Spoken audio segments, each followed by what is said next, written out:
째려보지 말고 제가 어느 교회 갔더니 첫 시간에는 막 째려봐요 사람들이. 그러니까 설교하다가도 막 당황해요.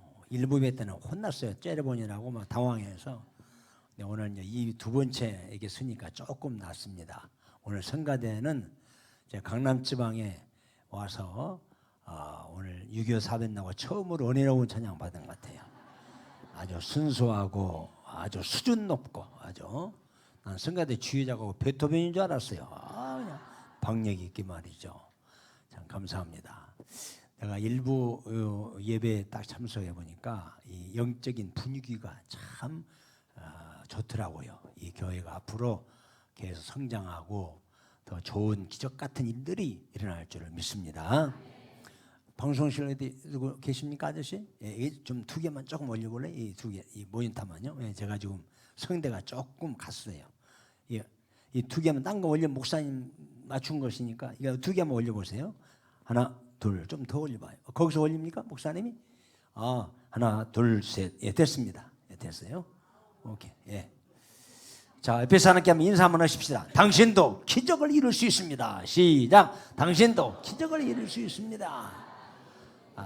첫삼 벌초듯이 이렇게 인사하는 게 아니고 확실하게 내가 기적을 체험한 것처럼 그런 애정 있는 인사를 해야지 그냥 딴 눈 쳐다보고 막 그렇게 하는 게 아니에요. 그게 분명하게 해야 돼요. 다시 인사합시다. 당신은 반드시 성공할 수 있습니다. 시작. 당신은 반드시 성공할 수 있습니다. 목사님, 이거 카바 벗겨도 됩니까? 원래 이 카바를 씌워놓으면 더 안 좋다고 그래요. 이것이 더 묻어나온답니다. 이게 벗을게요. 허락합니까, 목사님? 허락합니다. 그렇습니다. 발음이 정확하잖아요. 우리 한번 따라서 합시다. 입을 가지고 오신 분은 따라서 해봐요. 그러면은 여러분이 앞으로 부흥이 끝난 뒤에도 계속 설교 내용이 아마 머릿속에 딱 정리가 될 겁니다. 믿는 자여, 낙심하지 맙시다. 오늘 설교 주제입니다. 사람이 한 세상을 살아가면서 하나님만 아시는 절대적 비밀이 세 가지가 있습니다. 첫째, 우리 예수님이 언제 오실지 아무도 모릅니다. 언제 예수님 오신지 아는 사람 손 한번 들어봐요. 만약에 예수님이 언제 오십니다, 어디 오십니다 이렇게 말하는 사람은 100% 사입이 가짜입니다. 예수님이 언제 오실지 본인도 모른다고 그랬어요. 하나님만 아십니다. 두 번째로 비밀이 있습니다. 내가 언제 세상을 떠날지 아무도 몰라요. 예고도 없어요. 또 순서도 없어요. 그런데 반드시 죽음이 있습니다. 한 번 태어난 사람은 한 번은 반드시 가는 날이 있어요. 그런데 죽음의 정의를 말한다면 죽음은 끝과 시작입니다. 그 말이 무슨 말이에요? 모든 인생의 활동이 끝나는 거예요. 근데 반면에 시작입니다. 천국 생활의 시작, 지옥 생활의 시작이 죽음이에요. 그러니까 지혜로운 사람은 누구냐 묻는다면 가장 지혜로운 사람은 주님이 재림하실 줄 알고 내 인생이 죽을 줄 알고 하루하루 착실하게 준비하며 지혜롭게 잘 조화를 이루면서 예비하며 살아가는 사람이 가장 지혜로운 사람이에요. 자, 또 하나 비밀이 있습니다.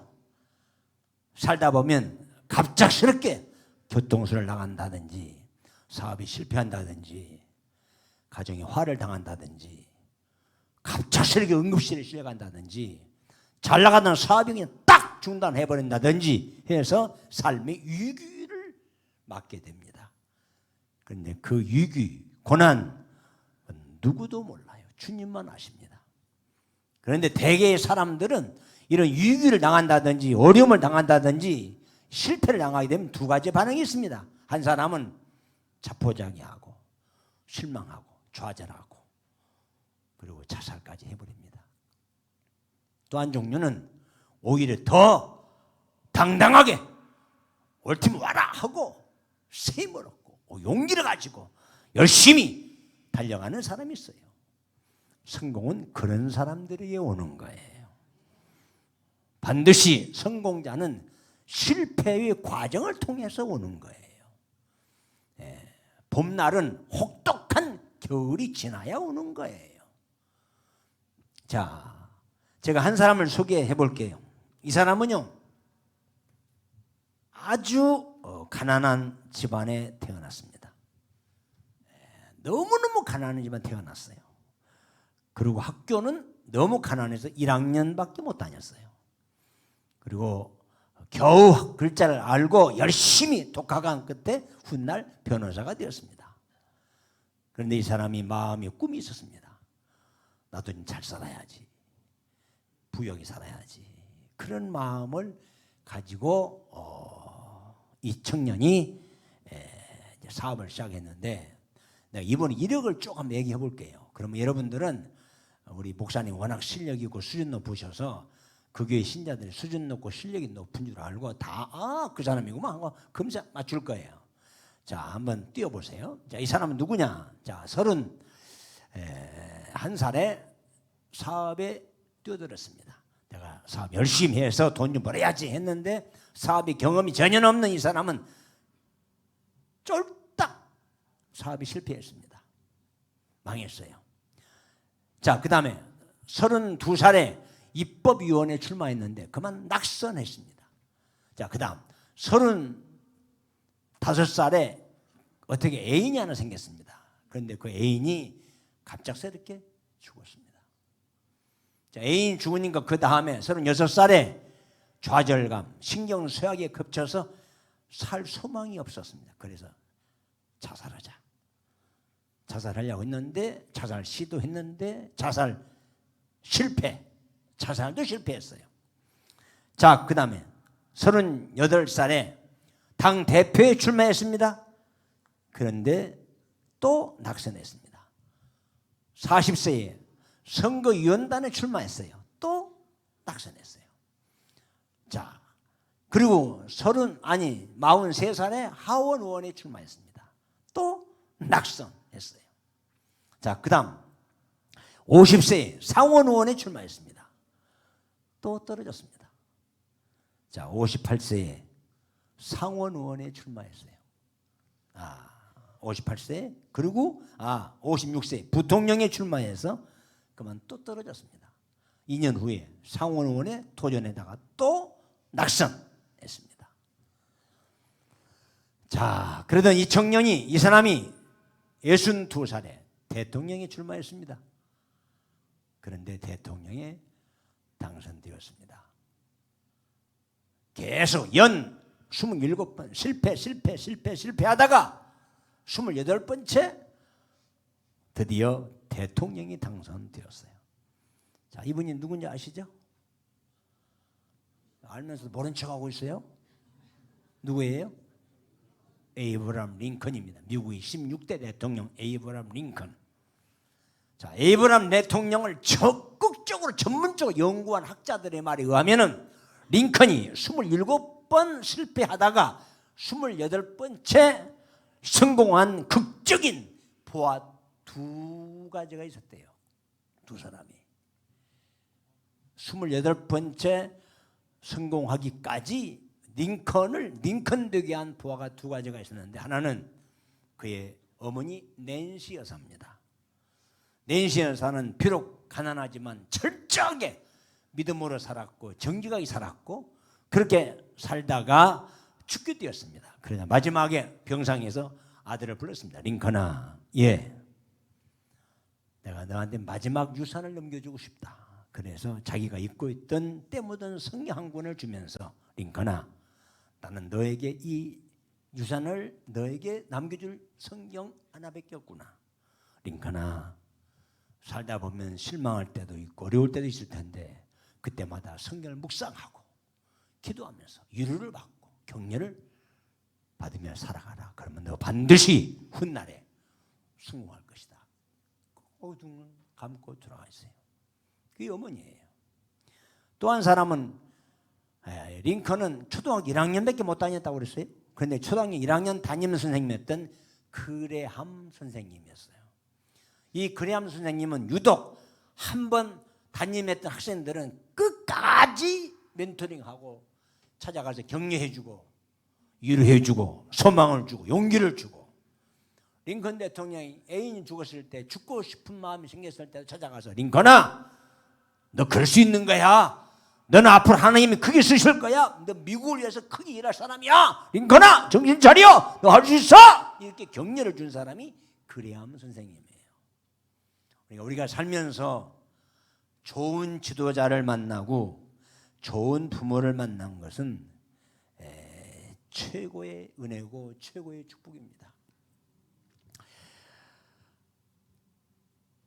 자, 이런 위기 속에 살아가면서도 링컨은 어머님을 생각하면서 성경을 읽고 또 새 힘을 얻고 선생님의 격려를 받고 일어나서 결국은 28번째 세계 최대의 존경받는 지도자 대통령이 되었습니다.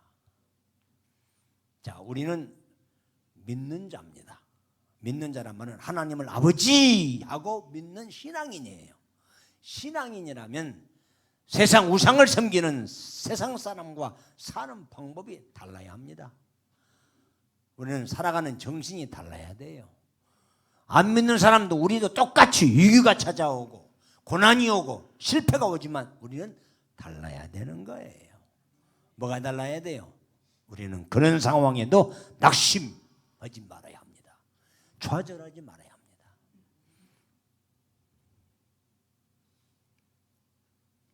자, 그렇다면 오늘 주일 낮 예배니까 길게 할 수 없습니다. 오늘 요것만 간단히 말씀할게요. 혹시 제가 6시간을 연속 설교한 때가 있어요. 연속 시간. 여기는 그렇게 여기도 할 수 있어요. 그런데 주일 목사님이 절대 1시간 넘어가면 안 됩니다 하고 막 부르뜨고 막 얘기하십니다. 그래서 내가 12시 안에는 12시 반 안에 맞추려고 그래요. 혹시 내가 정신을 내가 없이 그냥 설교하다 보면 설교 길다 싶으면 방송실에 방송 스위치를 딱 꺼버리세요. 그럼 설교 그만 안 하는구나 하고 제가 중단할 수 있어요. 첫째, 왜 우리 믿는 자가 어려움을 당하고 위기를 당하고 실패했을 때에도 낙심하지 말아야 되느냐? 첫째, 낙심, 좌절, 포기는 죄입니다. 죄. 하나님 불신하는 무서운 죄가 되는 거예요. 여러분 성경 읽어보세요. 성경에 낙심하지 마라, 염려하지 마라 말이 360번이 기록됐어요. 하루에 한 번씩 낙심하지 말자, 염려하지 말자. 그러고 하루에 출근하라고 360번이나 기록되었는데 믿는 저희들이 낙심하고 말이 좌절하고 탄식하고 그럼 하나님을 불신하는 죄가 되는 겁니다. 죄. 그리고 저도 지금 앞으로 2년 후면 80인데 지금까지 살아오면서 보니까 낙심하고 막 걱정하고 전혀 도움이 안 돼요. 아무런 유익이 없습니다. 스코틀랜드에 사는 한 청년이 너무 가난했습니다. 그래서 이 청년이 미국 가서 좀 부자로 좀 성공해 살아야 하고 미국 이민을 왔어요. 그래서 그 해에 오자마자 조그마한 사업에 이제 시작을 했습니다. 죽기 살기로 열심히 했는데 미국 땅에 와서 사업에 경험이 없는 이 청년이 막 얼마 가서 그냥 쫄딱 망했습니다. 요즘 말하면 알거지가 되었습니다. 그래서 나는 희망이 없구나 하고 죽으려고 자살을 하고 약국 가서 죽는 약을 사가지고 호주머니에 다니고 있는 중에 시가제를 배회하고 있는 중입니다. 어디서 죽을 거나 언제 죽을 거나 하고 있던 중인데 앞에서 두 다리가 없는 장애인이 그 무거운 수레를 목에 끌고 오는 거예요. 이렇게 끙끙거리면서. 그러면서 이 청년과 눈이 마주쳤습니다. 안녕하세요. 지나갑니다. 자기는 멀쩡한 사주육체를 가진 이 청년은 지금 죽으려고 지금 기회를 보고 있는데 그 무거운 수레를 끌고 두 다리가 잘린 이 장애인이 안녕하세요. 여기서 이 청년이 충격을 받았습니다. 나는 두 다리가 있지, 젊지, 건강하지. 내가 뭘 못하노? 죽으려고 하는 용기가 있으면 내가 뭘 못하겠노? 그래서 거기서 두 주먹을 불끈 쥐고 다시 해보자 하고 시작을 해서 그 사람이 바로 세계 최대의 강철 왕이 된 카네기라는 사람이에요. 카네기, 세계 최대의 강철 왕. 이 카네기 재단이 어마어마한 상상할 수 없는 그런 성공적인 재단을 만들었어요. 여러분, 기적은 항상 온상에서 일어난 게 아니에요. 항상 어려움 속에서, 우여곡절 속에서, 아픔 속에서 인내하면서 만들어지는 것이 기적인 거예요. 저는 꽃 중에 장미꽃을 최고 좋아합니다. 근데 장미꽃을 보십시오. 장미꽃은 반드시 가시 있는 줄기 속에 핀 거예요. 여러분, 우리가 항상 꽃길로만 걷는 게 아니에요. 때로는 가시밭길을 걸어야 됩니다. 왜? 나를 단련하기 위해서. 항상 봄날만 있는 게 아니에요. 혹독한 추위도 겪어야 됩니다. 저는 목회를 24살부터 시작해서 69에 끝났습니다만은 내 마음에 쏙쏙 맞는 장로님, 부목사님, 전사님 만나 그분들을 만나는 게 아니에요. 때로는 믿었던 사람에게 배신을 당하고 말할 수 없는 상처를 받고 그런 아픔의 과정이 있더라고요. 그러나 그런 과정이 열매를 만들기 위한 하나의 하나님의 섭리가 있었다는 걸 저는 깨달았습니다. 여러분, 믿는 자라면 우리도 실패할 수가 있어요. 어려움에 처할 때가 있어요. 가시밭길을 걸을 때가 있어요. 그렇다 할지라도 하나님 믿는 신앙인이라면 달라야 됩니다. 우리는 신앙인답게 더 열심히, 더 성실하게, 더 앞을 보고 이런 사람이 성공하는 거예요. 둘째로, 우리가 세상에 살아가면서 이런 위기가 찾아오고 어려움에 찾아왔을 때에 우리가 낙심하지 말아야 될 두 번째 이유가 있습니다. 하나님은 아버지 믿는 신앙인들은 성서의 어디를 보십시오. 내가 너와 함께 하리라. 나는 너를 결코 버리지 아니하리라. 나는 너를 떠나지 아니하리라. 이건 누구에게 약속한 거예요? 믿는 나 자신과 약속한 거예요. 그래서 우리는 낙심하지 말아야 합니다. 오늘 이 히브리서에 읽으셨죠? 예, 징계 받을 때에 낙심하지 말아라. 왜? 사랑하는 자들마다 채찍질 하심이니라. 주님이 사랑하기 때문에 채찍질 하시는 거예요. 징계는 다 받는 것이 아닙니다. 징계가 없으면 사생자여 참 아들이 아니니라. 저는 은퇴하고 바로 그 다음 주일에 서울에 이사 왔습니다. 그 이유는 딱 하나예요. 후임자가 소신껏 원로 목사가 옆에 있으면 어쩐지 부담스러울 것 같아서 그냥 휙 서울로 이사 왔어요. 그래서 저는 서울 강서구에 살고 있습니다. 저도 여러분들처럼 서울 시민이 되었습니다. 근데 서울시에 살다 보니까 때로는 걸어서 시내를 다녀야 되고 때로는 전철을 탈 때가 있고 그런데 한 번은 내가 못 볼 걸 봤어요. 세상에 초등학교 5, 6학년 학생밖에 안 돼요. 그런데 그 5, 6학년 학생 4명이 그냥 지금 부흥회 중이라고 얘기하세요. 자, 담배를 피고 있는 거예요. 그걸 보니까 내가 쌍눈이 막 그냥 떠지더라고요. 야 인마! 이 나쁜 상놈 새끼 이런 새끼들. 초등학생이 담배를 피게 하는 상놈 새끼 나쁜 새끼들.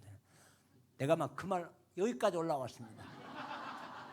그런데 모른 척하고 그냥 싹 가버렸습니다. 그 이유는 두 가지예요. 하나는 요구하면 달려들어 나 때릴까 봐서 무서워서.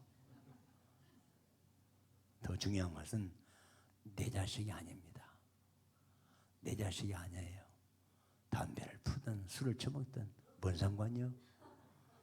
하나님을 믿는 신앙인이 열심히 신앙생활 했는데도 채찍이 있고 아픔이 있고 시련이 있고 이건 나를 지극히 사랑한다는 증거입니다. 만약 여러분들이 하나님 정로에 걸어가지도 않았는데도 막 사업이 잘 되고 번성하고 했다면 이건 비정상이에요. 하나님은 우리의 안고 일으킴을 아세요. 욥이 말했습니다. 나의 가는 길을 주님이 아시나니 나를 단련시킨 후에 정금같이 나오게 하시리라. 하나님은요, 여러분을 쓰실 때 반드시 과정이 있습니다. 그 과정에 때로는 아픔이 있고 때로는 시련이 있고 실패가 있고 배신을 당하고 이런 참혹한 일들을 통해서 만들어지는 거예요. 결코 저절로 되는 것이 아무것도 없습니다. 우연이 되는 게 없어요. 그러나 우리는 믿는 자예요. 믿는 자는 하나님이 없다 하는 사람과 달라야 돼요. 의식이 같지 않아야 됩니다. 왜? 하나님 나를 신명기 8장이 그러십니까? 신명기 31장 8절에 나는 너를 버리지 아니하시고 너와 함께 하리라 약속이 있어요. 모세에게만 아니에요. 오늘 하나님 아버지 부르짖는 모든 사람에게 약속이 있는 줄을 믿으시기 바랍니다. 자녀가 속속입니까? 지나가. 나라가 어려움이 좀 처했습니다. 지나갈 때가 오리라. 다 지나가는 거예요.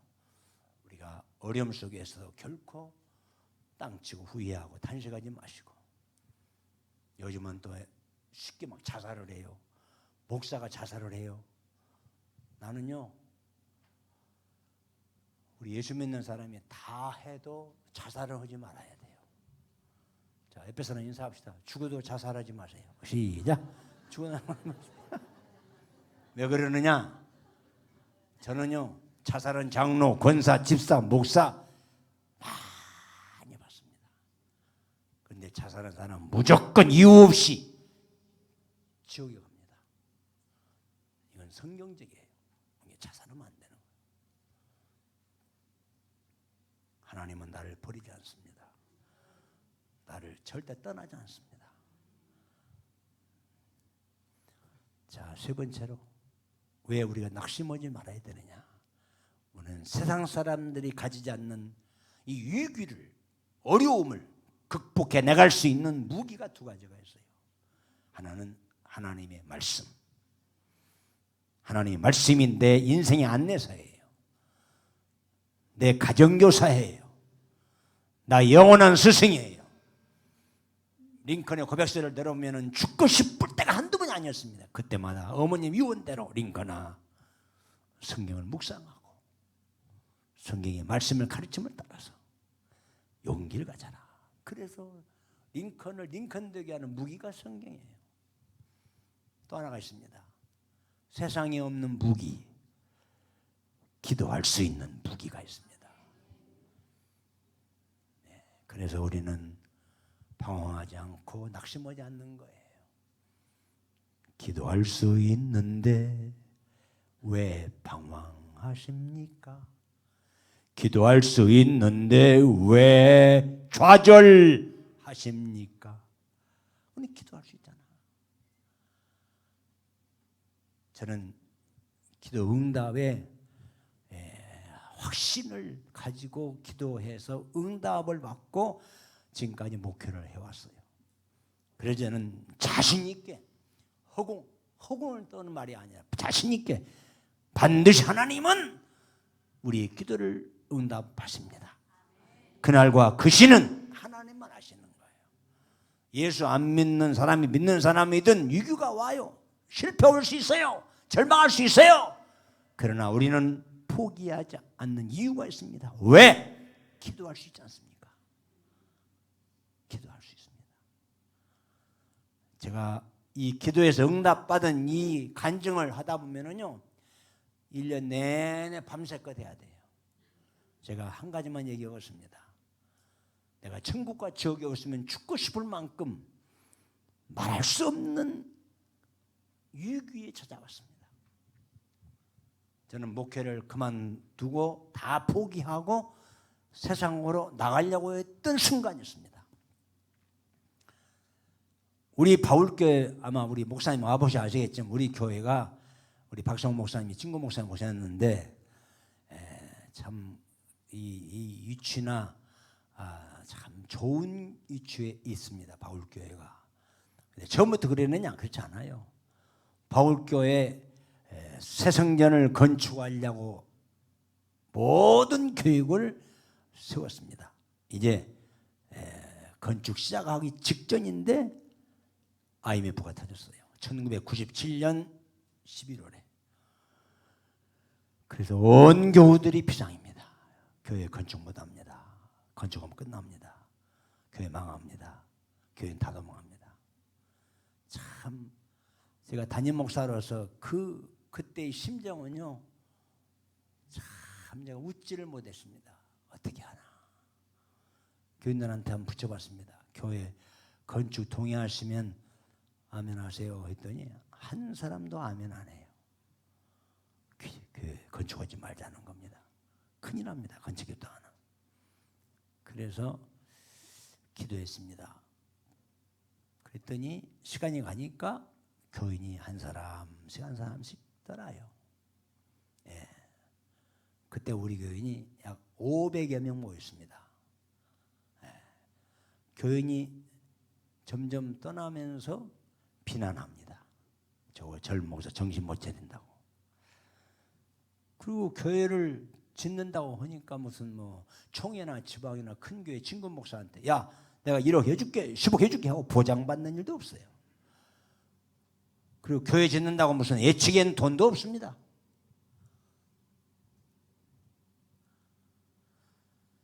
자, 더 기막힌 사실이 벌어졌습니다. 그래서 교회를 제하겠다 싶어서 나 혼자 은행에 찾아갔습니다. 우리 교회에서 거래하는 은행에 지점 찾아갔습니다. 점장님, 우리 교회 건축할 텐데 10억만 대출해 주세요.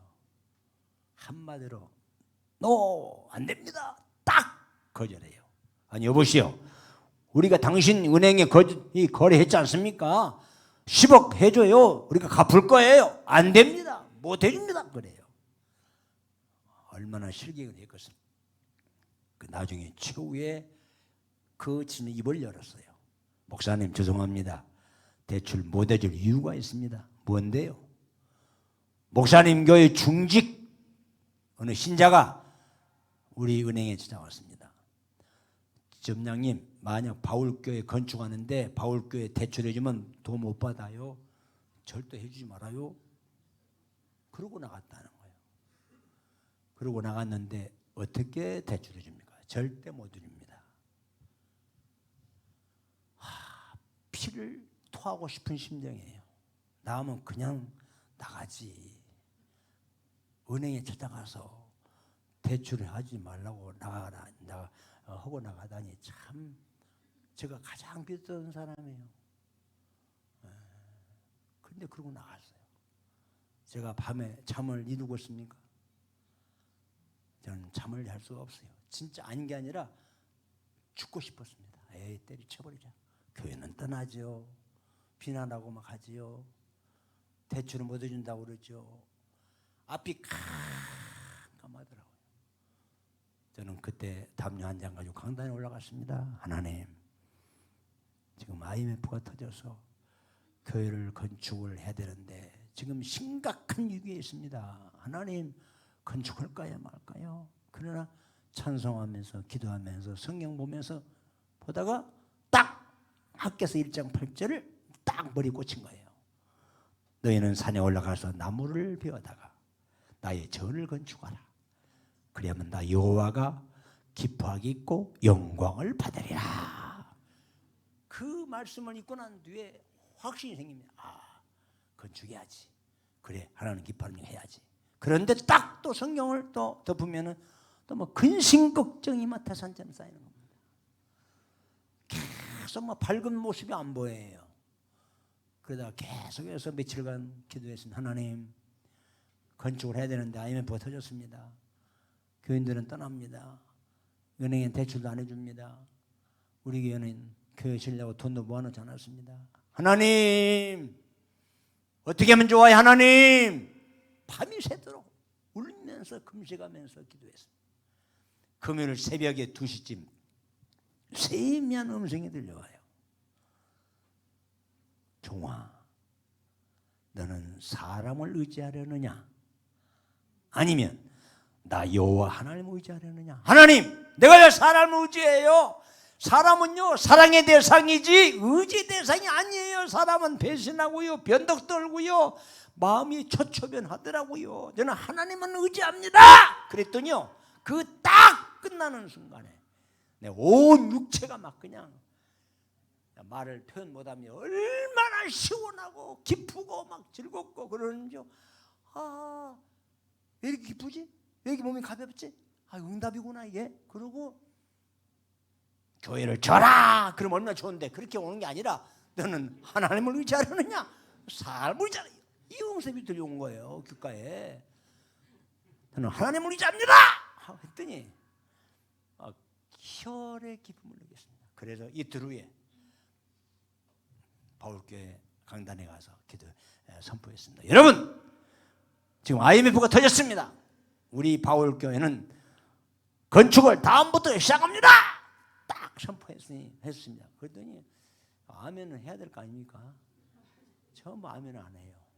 그렇지만 저는 말에 책임을 지고 선포하고 이제 건축을 시작을 하게 된 거예요.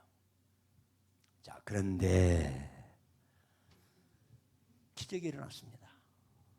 자, 우리 교회 다니지 않는 다른 교회 장로님이 지나가다가 뭐 붓다를 써가지고 왔어요. 그럼 하는 말이, 목사님, 여기 바울교회 건축하네요. 이게 감동이 돼서요, 목사님 이게 힘이 될지 모르겠습니다. 방금 은행에 찾아왔습니다. 5천만 원을 가지고 목사님이 용기를 주고 싶어서 왔습니다. 또 시간이 지나니까 어떤 권사님, 우리 교회 아닌 권사님이, 목사님, 저는 어느 교회 권사인데요, 평생 건축에 참여해본 일이 없습니다. 그래서 지나가다가 감동이 나서 이게 얼마 안 됩니다. 3천만 원입니다. 어떤 분 2천만 원입니다. 또 1,000만 원입니다. 500만 원입니다. 우리 교회 아닌 사람이 지나가다 이렇게 헌금을 한 거예요. 우리 권사님 연세 많은 분 돈이 없으니까 파출부로 일부러 가가지고 3년 한꺼번에 받아가지고 1,000만 원, 또 1,500만 원. 우리 중고등 학생들, 초등학생들은 초등학생들이 세상에 학교 졸업하고 또 걔들이 알바해가지고 하루에 조금씩 버는 거 가지고 막 몇 년치를 한꺼 받았어요. 가지고 헌금을 하고. 참 피나는 아픔도 있었지만은 희한한 기적들이 있었어요. 그래서 만 2년 만에 딱 IMF 끝나는 1999년 11월에 2,500석 교회를 줬습니다. 지금 본당이 지금 그 IMF 때 진 건물이에요. 그때 박수를 받으러 온 게 아니고 4,500명 모였던 교인이 기적이 또 일어났습니다. 만 3년 가니까 1,000명이 넘고, 그 다음에 조금 가니까 1,500명, 5,000명, 7,000명, 8,000명. 내가 거짓말 하시래요? 제가 은퇴할 때 우리 교인이 13,000명이 되었습니다.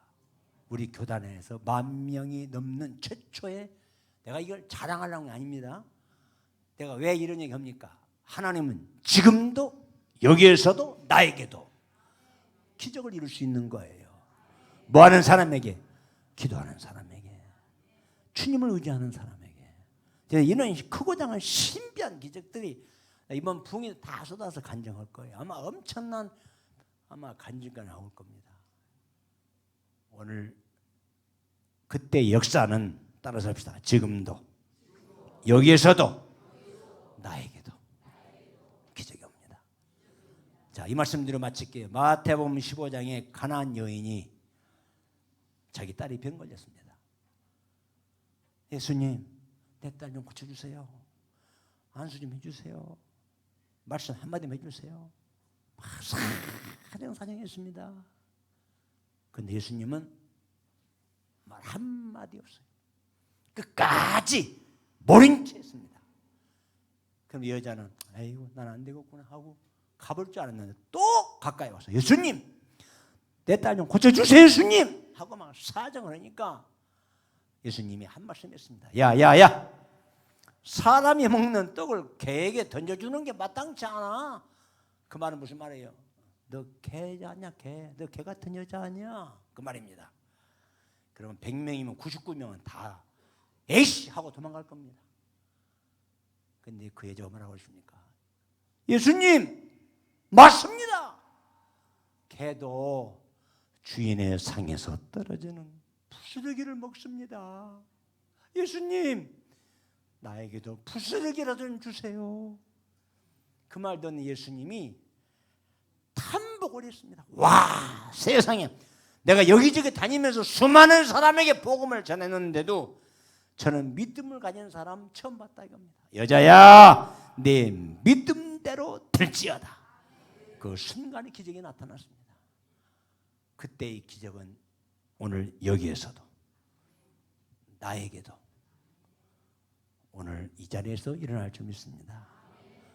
부흥회라고 하는 것은 목적이 두 가지예요. 하나는 문제, 내가 풀지 못하는 문제를 말씀을 듣고서 기도하다가 찬송 부르다가 싹 풀어지는, 이제 오늘 오후에 예배 드리기 전에 그 신기한 기적을 내가 얘기할 거예요. 그리고 또 하나는 기적이라고 하는 것은 내가 하고자 하는 일, 내가 꼭 이루고자 하는 일, 기도하다가 말씀 붙들고 그 일을 이룰 수 있는 기회가 부흥회. 부흥회는 참 중요합니다. 우리 교회는 1년에 2번씩 부흥회예요. 주일 밤부터 수요일 밤까지 매년만 2번씩 옵니다. 우리 부흥회 불길이 아니 세상에 전 65만밖에 안 되는 교회가 상상해 보세요. 이 13,000명이 되는 건 쉬운 게 아닙니다. 하나님 오시는 거지. 근데 여기는 서울이에요. 우리 은천교회는 우리 바울교보다 몇십 배 더 부흥될 줄 믿습니다. 이건 서울이잖아. 할 수 있어요. 따라잡시다. 기적은 지금도 여기에서도 나에게도 기적이 있습니다.